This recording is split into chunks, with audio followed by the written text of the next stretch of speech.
Yesterday, we identified the key events in the poem Fields of Flashing Light. Today, we'll identify the key events in three other poems and find a summary. Tested by dust.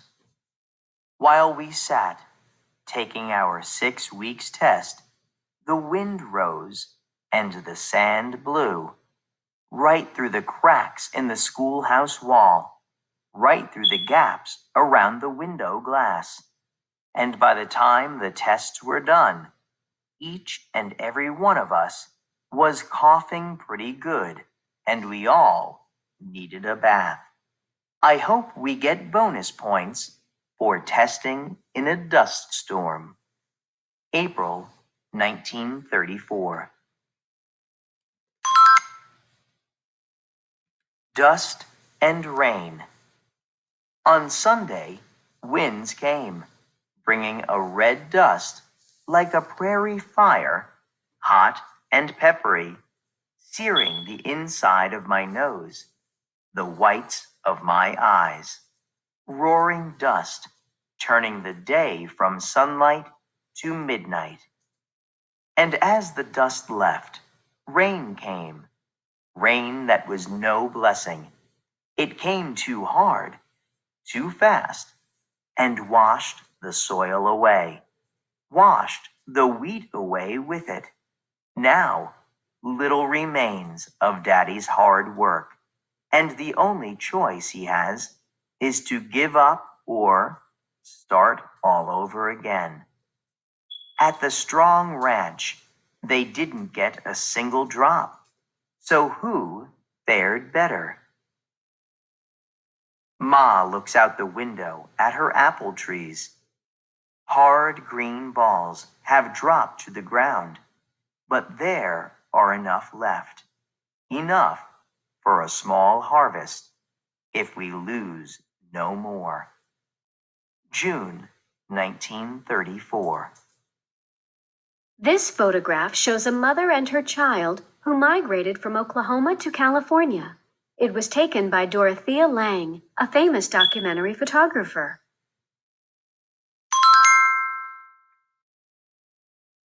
The President's Ball. All across the land, couples dancing, arm in arm, hand in hand, at the birthday ball. My father puts on his best overalls. I wear my Sunday dress, the one with the white collar. And we walk to town, to the Legion Hall, and join the dance. Our feet flying, me and my father, on the wooden floor, whirling, to Arlie Wanderdale and the Black Mesa Boys. Till 10, when Arlie stands up from the piano to announce we raised $33 for infantile paralysis, a little better than last year. And I remember last year when Ma was alive and we were crazy excited about the baby coming. And I played at this same party for Franklin D. Roosevelt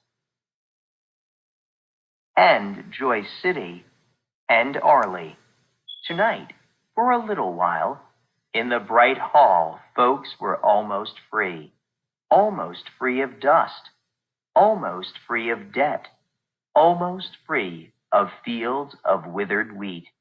Most of the night, I think I smiled, and twice my father laughed. Imagine. January 1935. The speaker of Out of the Dust, Billie Joe Kelby, is a young girl who lives in Oklahoma in the 1930s, when the Great Plains of the United States were struck by a devastating drought.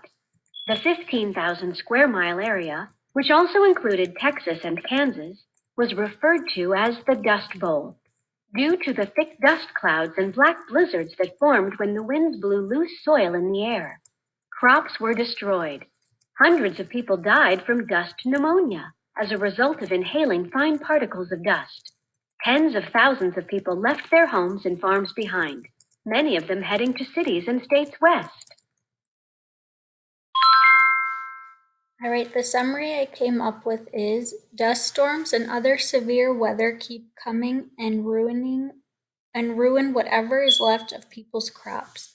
The families do their best to cope with the storms and poor farming conditions.